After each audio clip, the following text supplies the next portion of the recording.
بسم اللہ الرحمن الرحیم۔ السلام علیکم۔ میرا نام زرمین ہے۔ شاپنگ کا مجھے ہمیشہ سے ہی شوق رہا ہے، مگر میں کیا جانتی تھی کہ میرا یہی شوق مجھے لے ڈوبے گا۔ یہ ان دنوں کی بات ہے جب ہمارے گھر میں ہمارے چچا کی بیٹی کی شادی کی دھوم تھی۔ گھر میں زور و شور سے شاپنگ کی تیاریاں کی جا رہی تھیں۔ اگرچہ شادی 3 مہینے بعد تھی، مگر گھر میں ابھی سے تیاریاں شروع ہو گئی تھیں۔ امی لوگ بھی روزانہ شاپنگ کے لیے جاتے تھے اور میں بھی ان کے ساتھ ہو لی تھی۔ امی نادیہ کو اپنی طرف سے بھی ایک عروسی جوڑا دینا چاہتی تھیں، سو ایک دن میں اور امی عروسی ملبوسات کی ایک دکان میں چلے گئے۔ یہ دکان رنگ برنگے کپڑوں سے جگمگا رہی تھی۔ دکان میں داخل ہوتے ہی مجھے اندازہ ہوا کہ میں کسی کی نظروں کے حصار میں ہوں۔ خیر میں نے کوئی توجہ نہیں دی۔ امی دکاندار سے کپڑوں کے بارے میں پوچھنے لگی۔ دکاندار نے ایک نظر میری طرف ڈالی اور کہا، کیا آپ کو ان کے لیے سوٹ چاہیے؟ امی نے کہا نہیں، لیکن دلہن کا قد تقریباً اتنا ہی ہے، ہمیں کوئی ریڈی میڈ سوٹ دکھا دیجیے۔ دکاندار طرح طرح کے کپڑے دکھانے لگا۔ 1-2 لہنگے امی کو پسند آئے، مگر امی سائز کے بارے میں ذرا ہچکچا رہی تھی۔ دکاندار نے ان کی مشکل بھی حل کر دی اور لہنگا خود پہن کر دکھانے لگا۔ اس کی اس حرکت پر میری ہنسی چھوٹ گئی۔ جب ہی میں نے نوٹ کیا کہ مجھے ہنسانے کی خاطر اس نے 2-4 اور لہنگے بھی اسی طرح خود پر باندھ کر اماں کو دکھائے۔ اماں تو اپنی باتوں میں مگن تھی، مگر وہ مسلسل مجھے دیکھ رہا تھا۔ اس کا والہانہ پن دیکھ کر مجھے عجیب سا لگا۔ میں بالکل بھی نہیں چاہتی تھی کہ میں کسی دکاندار کی منظور نظر بنوں، لیکن خیر اپنی پذیرائی کسے بری لگتی ہے۔ دکاندار سے امی نے کچھ جوڑے خریدے، ساتھ ہی اس نے امی کو یہ کہہ کر مزید اپنی باتوں میں الجھا دیا کہ وہ ہندوستان سے بنارسی ساڑیاں منگواتا ہے اور ان کا خاص اسٹاک اگلے ہی ہفتے آنے والا ہے۔ اگر انہیں بھی یہ بنارسی ساڑیاں چاہیے تو وہ اسے بتا سکتی ہیں، وہ ان کے لیے خاص آرڈر پر منگوا دے گا۔ ساتھ ہی اس نے کچھ ہندوستانی مال کی تصاویر بھی دکھائیں۔ امی نے مصروفیات کی بنا پر اسے کہا کہ تم یہ تصاویر ہمیں بھی بھیج دو اور جو باقی اسٹاک آئے گا اس کی بھی پہلے مجھے فوٹو بھیج دینا تاکہ میں دیکھ لوں، اگر پسند آیا تو لینے آ جاؤں گی، ورنہ رہنے دینا۔ اس بات پر دکاندار کی باتیں کھل گئیں، مگر میری بھولی بھالی ماں کو کب لوگوں کے رویوں کی سمجھ آتی تھی۔ امی نے دکاندار کو گھر کا نمبر مجھ سے کہہ کر لکھوا دیا اور اسے کہا کہ سبھی تصویریں اسی نمبر پر بھیج دے۔ یہ نمبر ہمارے گھر میں ہی پڑا ہوتا تھا۔ خیر سے میرے پاس تو اپنا موبائل تھا، مجھے کوئی فکر نہیں تھی کہ وہ کیا کہتا ہے۔ ہم لوگ شاپنگ کر کے دکان سے باہر آ گئے۔ دکاندار نے ہمیں خاصے ڈسکاؤنٹڈ ریٹ پر چیزیں دی تھیں۔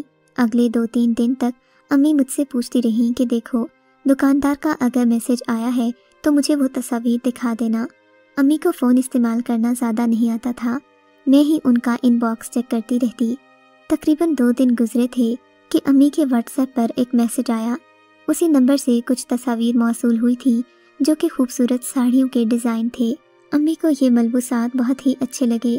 انہوں نے یہ خریدنے کی حامی بھر لی اور مجھے کہا کہ انہیں جواب دے دو کہ میں جلد ہی یہ والے ملبوسات خریدنے آپ کی دکان پر آؤں گی۔ میں نے امی کا کہا ہوا ٹائپ کر دیا اور ساتھ ہی فون رکھ دیا۔ اس کے بعد مجھے نہیں پتا کیا ہوا۔ اگلے دن امی ساڑیاں لینے چلی گئیں۔ جب واپس آئیں تو واقعی بہت عمدہ خریداری کی تھی۔ ایک خوبصورت کڑھائی دار جوڑا امی میرے لیے بھی لے کر آئی تھیں، مجھے یہ بہت پسند آیا۔ خیر اسی دن میں نے امی کا فون دوبارہ دیکھا جس میں ڈھیر سارے میسیجز آئے ہوئے تھے۔ یہ میسیجز اسی دکاندار کی طرف سے تھے۔ امت نے بتایا تھا کہ اسے میرا دکان پر نہ آنا بہت ہی ناگوار گزرا ہے، کیونکہ وہ اسی دن سے میرا انتظار کر رہا تھا۔ یہ میسیج پڑھ کر مجھے پسینہ آ گیا۔ میں نے فوراً سے پہلے یہ میسیجز ڈیلیٹ کیے اور سوچنے لگی کہ اب کیا کیا جائے، مگر پھر مجھ سے وہ غلطی ہو گئی جس کا خمیازہ مجھے بہت بھگتنا پڑا۔ میں نے اپنے نمبر سے امت کو میسیج کیا اور کہا، میں ساریہ بات کر رہی ہوں، آپ کو میری امی کے موبائل پر ایسے پیغامات نہیں چھوڑنے چاہیے تھے۔ آپ جانتے ہیں آپ کے ان میسیجز کی وجہ سے کوئی مجھ پر شک بھی کر سکتا تھا۔ آپ سے گزارش ہے کہ آپ دوبارہ ایسی جرات کرنے سے پہلے 100 بار سوچ لیجیے گا، ورنہ آپ کا انجام اچھا نہیں ہوگا۔ میں نے اسے اتنا کہہ کر بلاک کر دیا۔ اس میسیج میں میں نے خاصا تفصیلاً سمجھا دیا تھا۔ تھوڑی دیر تک کوئی جواب نہ پا کر میں مطمئن ہو گئی۔ 1-2 گھنٹے کے بعد میری سم پر میسیج آ گیا۔ اس نے مجھ سے کہا تھا کہ میں اسے ان بلاک کروں کیونکہ وہ بہت ضروری بات کرنا چاہتا ہے۔ ہمارے تجسس کے میں نے اسے واٹس ایپ سے ان بلاک کر دیا۔ اب اس کا نمبر میرے سامنے جگمگا رہا تھا۔ اس نے کئی خوبصورت تصاویر، پھول وغیرہ اور محبت بھری شاعری بھیجی ہوئی تھی۔ مجھے اس کی یہ باتیں دیکھ کر بالکل بھی اچھا نہیں لگا۔ ظاہر ہے وہ یہ سب کچھ فلرٹ میں کر رہا تھا۔ دکانداروں کو نمبر دے دو تو پھر یہی ہوگا، میں نے دل میں سوچا اور اماں کو کوسنے لگی، مگر اگلے ہی لمحے اس نے مجھے پھر تجسس میں ڈال دیا۔ کہنے لگا، اگلی بار بلاک کرنے سے پہلے صرف ایک بار میری بات سن لیجیے گا۔ میں نے کہا، کیا بات؟ آپ کی اتنی باتیں میں سن چکی ہوں، اب آپ کو کوئی میسج نہیں کرنا چاہیے اگر آپ میں ذرا بھی شرم ہے تو۔ میرے اتنا لکھنے کی دیر تھی کہ اس نے رونے کی ایموجیز بنانے کے ساتھ ساتھ کہا کہ میں اس پر یقین کیوں نہیں کر رہی۔ وہ مجھ سے صرف ایک بار کال پر بات کرنا چاہتا ہے، اس کے بعد بھلے میں اسے بلاک کر دوں، وہ مجھے کچھ نہیں کہے گا، لیکن صرف ایک بار اس کے ایک سوال کا جواب دے دوں۔ اس نے کچھ اس انداز سے ایک کی رٹ لگا رکھی تھی کہ مجھے اس سے کال پر بات کرنے کی حامی بھرنا پڑی، مگر اس وقت گھر میں کافی لوگ موجود تھے۔ میں نے اسے کہا کہ کل 10 بجے میں تمہیں خود کال کروں گی، جس پر اس نے خوش ہوتے ہوئے میرا شکریہ ادا کیا۔ اگلے دن 10 بجے جب ابو کام پر چلے گئے اور امی چچی کے گھر گئیں تو میں نے اسے کال ملائی۔ سلام کرتے ہی میں نے عامد سے پوچھا، جی بولیے، آپ نے ایسا کون سا ضروری سوال کرنا تھا جس کا جواب آپ کو صرف مجھ سے ملے گا؟ میری بات پر عامد کھل کر ہنسا اور بولا، ارے پہلے سلام دعا تو ہو جائے۔ میں نے اسے غصے سے کہا کہ میرے پاس ان باتوں کا وقت نہیں ہے، جو بات کہنی ہے جلدی کرو۔ جب بھی اس نے مجھ سے وہ بات پوچھی جس نے مجھے جذباتی کر دیا، کہنے لگا، بتاؤ تو مسلمان لڑکیاں اتنی خوبصورت اور اتنی پرکشش کیوں ہوتی ہیں؟ ہمارے یہاں کی لڑکیوں میں تو وہ کشش ہی نہیں، خدا کی قسم جو میں نے آپ کے چہرے میں دیکھی ہے۔ اس کی بات پر میں حیران ضرور ہوئی تھی، مگر اس نے یہ کہہ کر میری حیرت کو کم کر دیا کہ وہ ایک غیر مذہب سے تعلق رکھتا ہے، مگر یہاں پر اس کا کاروبار ہے۔ وہ اپنے شہر سے یہاں منتقل ہوا ہے، ان کے شہر میں ان کی کمیونٹی کے خاصے لوگ ہیں، مگر یہاں پر آ کر اسے لگ رہا ہے کہ وہ ایک نئی دنیا میں آ گیا ہے۔ اس کی بات کی تک بھی بنتی تھی، مسلمانوں کی تہذیب اور ثقافت کسے اچھی نہیں لگتی۔ عامد نے مزید کہا کہ اسے مسلمانوں کی تہذیب، ان کی لڑکیوں کا پردہ کرنا اور ان کی شادی کا انداز بہت اچھا لگتا ہے، اور وہ جب سے اس شہر میں آیا ہے اس کے دل میں ایک بے چینی سی ہے۔ وہ ہمیشہ ایک مسلمان لڑکی کو ہمسفر بنانے کے خواب دیکھتا ہے۔ ساتھ ہی اس نے یہ بھی کہا کہ جب سے اس نے مجھے دیکھا ہے اس کے دل کا چین لٹ گیا ہے، وہ مجھ سے محبت کر بیٹھا ہے، کیونکہ میری باوقار شخصیت اسے لاکھوں میں ایک لگی تھی۔ اس کی ان باتوں سے میرے ذہن میں اس کے بارے میں موجود خیالات یکسر بدل گئے۔ میں خاصی جذباتی بھی ہو گئی تھی کیونکہ عامد کی باتیں بہت ہی خوبصورت تھیں۔ اس دن کے بعد سے میری عامد سے اکثر باتیں ہونے لگی، ان میں سے زیادہ تر اس کے سوالات ہوتے جو کہ دین اسلام کے بارے میں اور خواتین کے حقوق کے بارے میں ہوتے۔ یوں باتیں کرتے کرتے ہم خاصے قریب ہو گئے۔ میں یہ بھول گئی تھی کہ جس بات کی وجہ سے اس نے مجھے پسند کیا ہے، اس کی تقدس اور خوبصورتی ہماری اس بے باکانہ گفتگو سے پامال ہو رہی ہے، مگر اس محبت میں کچھ ایسا نشہ تھا کہ میں اپنی حدود بھی بھول گئی۔ ہماری بے باکانہ گفتگو نے اسے پہلے سے زیادہ شیر کر دیا تھا۔ اب وہ جو بھی بات کرتا مجھے بری نہ لگتی۔ اب ہمارے مذہب پر بات کم ہوتی تھی، زیادہ تر اسی طرح کی آزادانہ گفتگو ہوتی جس نے مجھے احساس جرم میں مبتلا کر دیا تھا، کیونکہ یہ وہ باتیں تھیں جو کہ اخلاقی حدود سے گری ہوتی تھیں۔ مجھے اپنے دل میں احساس جرم ہوتا، مگر پھر جب وہ مذہب کے بارے میں سوالات کرتا اور ہم ایسی دینی باتیں کرتے تو مجھے روحانی طور پر سکون ملتا اور میں اس سے بات کرنے لگ جاتی، اپنا ارادہ توڑ دیتی۔ اب عامد نے یہ کہنا شروع کر دیا تھا کہ وہ مجھے ہم سفر بنانا چاہتا ہے اور اس کے لیے وہ اپنا مذہب بھی چھوڑنے کو تیار ہے۔ اس کی اس بات پر میں نے بہت خوشی کا اظہار کیا، اگرچہ میں بھی کوئی اچھی اور باعمل مسلمان تو نہیں تھی، مگر اس کے اسلام قبول کرنے کی خوشی مجھے اس لیے تھی کہ ہم دونوں ہم سفر بن سکیں گے۔ ظاہر ہے اس کے مسلمان ہوئے بنا ہماری شادی ممکن نہیں تھی۔ عامد نے بتایا کہ اسے اسلام قبول کر کے خوشی ہوگی کیونکہ اس کا اور میرا خدا ایک ہو جائے گا۔ عامد کے ان خیالات نے مجھے بہت جذباتی کر دیا تھا۔ ان دنوں میں اس کے بارے میں سنہرے خواب دیکھنے لگی تھی۔ انہی دنوں چچا کی بیٹی کی شادی کی تاریخ قریب آ گئی۔ امی نے تو اپنی شاپنگ مکمل کر لی تھی، مگر چچی ایک ورکنگ وومن تھی، انہیں زیادہ شاپنگ کا وقت نہیں ملا تھا۔ شادی سے تقریباً 15 دن پہلے انہوں نے مجھے کہا، तुम्हारी शॉपिंग सेंस अच्छी है, तुम मेरे साथ चलो। मुझे दुकान से कुछ कपड़े खरीदने हैं, कुछ दुपट्टे वगैरह भी लेने हैं। कोई भी मेरे साथ जाने को तैयार नहीं है, सभी घर में मसरूफ़ हैं। उनकी इस बात पर मैं दिल ही दिल में खुश हुई और जानबूझकर उन्हें आमिद की दुकान पर ले गई। ये उसके लिए दरअसल एक खुशखबरी थी। उसे देखकर मुझे बहुत खुशी हुई। हम दोनों आंखों ही आंखों में बातें करने लगे, जबकि चची उसके सेल्समैन के साथ शॉपिंग में मसरूफ़ हो गई। उस दिन मैं बहुत खुश थी। जबकि घर आई तो आमिद ने अपनी मोहब्बत का भरपूर इजहार किया। उसने कहा कि तुम्हारे दुकान पर आने से लगता है जैसे छत से लेकर फर्श तक नूर भर गया हो। मुझे उसकी ये बात बहुत भली लगी। खैर, अगले हफ्ते उसने मुसलमान होना था और मेरे चचा की शादी भी थी। इस एक हफ्ते में सभी घर वाले अपने कामों में मसरूफ़ थे, किसी पर मेरा ध्यान नहीं गया। मैं और आमिद एक दूसरे से मुस्तकबिल की बातें करने लगे। अब मसला ये था कि वो मेरे घर वालों को शादी पर कैसे मनाएगा। मैं उसे मुख्तलिफ सूरत हाल से आगाह करती रही। उसने मुझे एक दिन बताया कि उसके एक और कज़िन को मुसलमान लड़की पसंद आ गई थी, मगर लड़की के घर वालों ने रिश्ता देने से इनकार कर दिया था। इधर मैंने भी अपनी वालिदा से बातों बातों में ऐसी बातें करके ये जानने की कोशिश की कि अगर कभी ऐसी सूरत हाल हो तो उनका क्या जवाब होगा।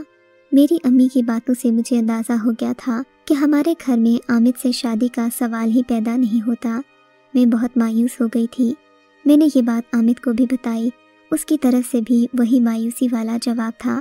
जाहिर है, एक गैर मुस्लिम ख़ानदान के लड़के को मुसलमान घराने से लड़की कौन देता, वो भी उस वक्त जब ख़ानदान में मौजूद रिश्ते मौजूद हों। हम दोनों के लिए ही ये बात फ़िक्रमंदी का बाइस थी। बिलाखिर हम दोनों ने सोच विचार के बाद ये फ़ैसला किया कि अब हमें एक दूसरे के साथ मिलकर कोई कदम उठाना पड़ेगा, वरना हम यूं ही ज़माने में मोहब्बत का एक किस्सा बनकर रह जाएंगे।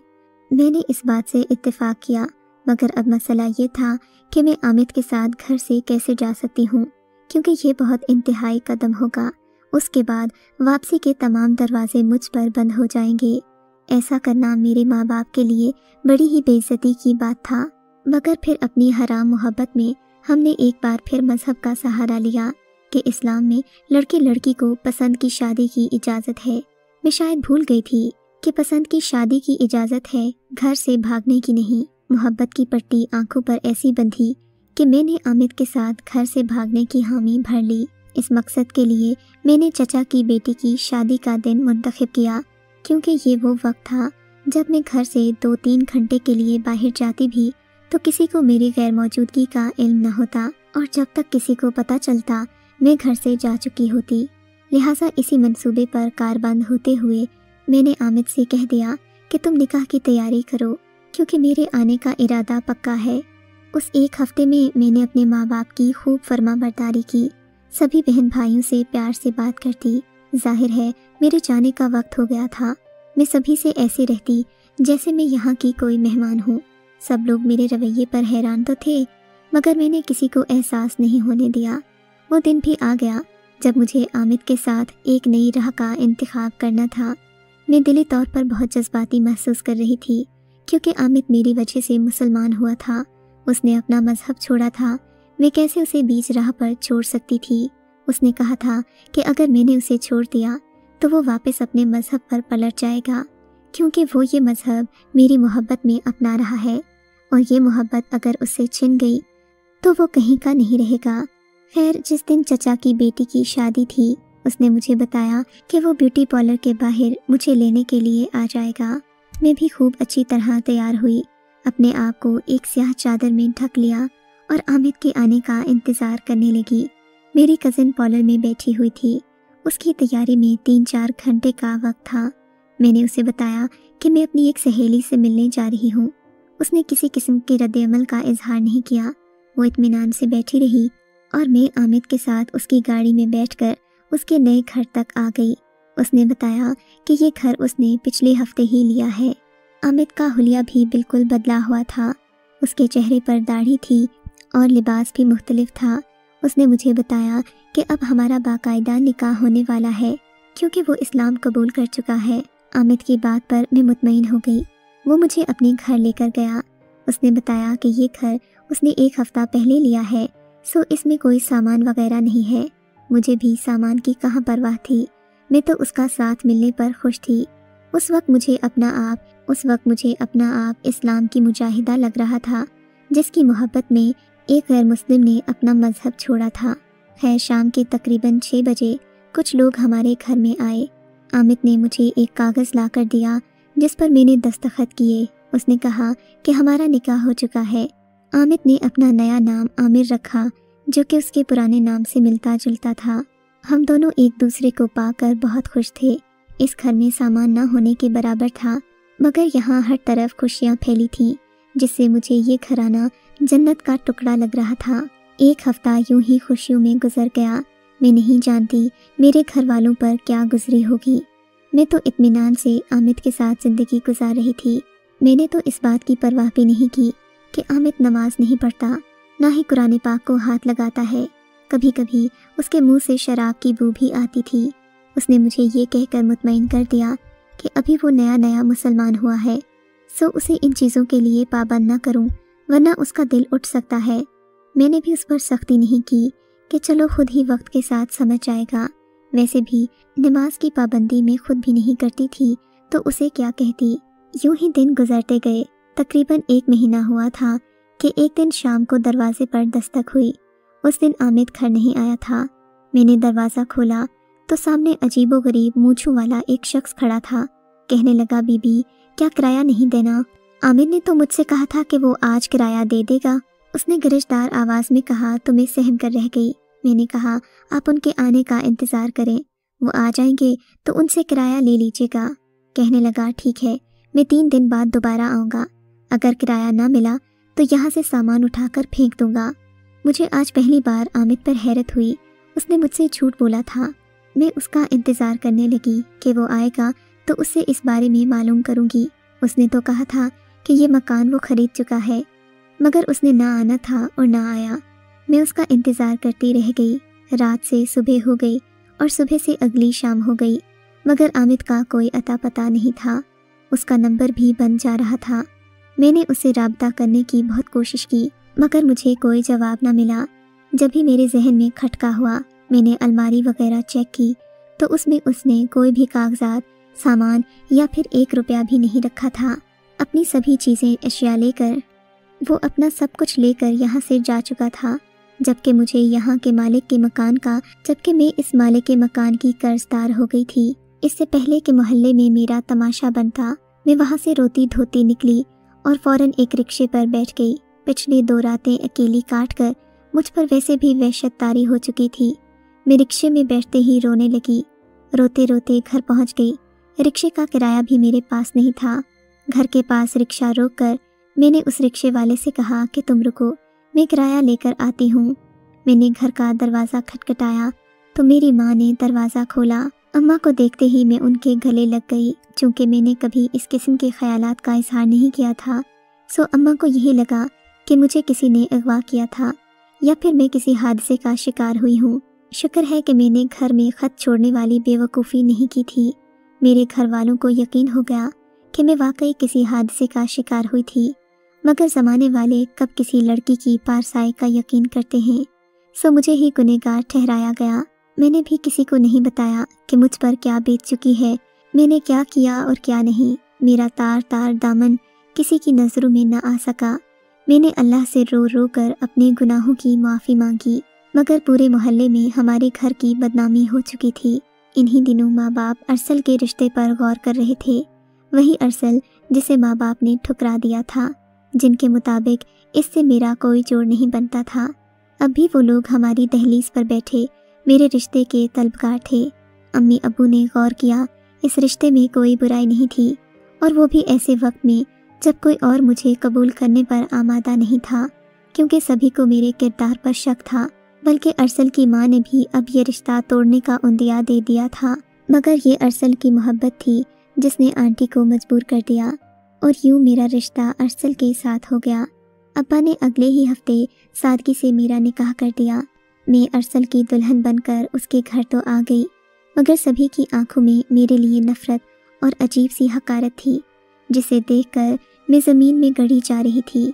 मेरी सास को तो इस कदर शक था कि उन्होंने शादी की सुबह ही मुझसे बिस्तर की चादर मांगी, मुझे उनकी ये बात बड़ी अजीब लगी, मगर अरसल ने बात संभाल ली, बल्कि उसने बाकायदा नाराज़गी का इजहार किया कि अम्मा, आप ये कैसी बातें कर रही हैं, मुझे तो आपकी सोच पर भी शर्म आ रही है। अपने शौहर की इस मोहब्बत ने मुझे उनका ममनून कर दिया। मैं उनकी ग़ुलाम बनकर रह गई। मगर मेरे दिल में एक सवाल अब भी मौजूद था कि आखिर आमिद ने मेरे साथ ऐसा क्यों किया। इसी सवाल का जवाब लेने मैं एक दिन उसकी दुकान पर चली गई। ये देखकर हैरत की इंतहा न रही कि आमिद का आज भी वही हुलिया था, उसने कुछ भी न बदला था। उसे देखते ही मुझे अपने सारे सवालों के जवाब मिल गए थे। उसकी आंखों में मौजूद अजनबियत ने मुझे बावर करा दिया था कि धोखा किसी भी शक्ल में इंसान की ज़िंदगी में आ सकता है और गलत राहों पर चलने वाले सबसे ज़्यादा धोखे का शिकार होते हैं।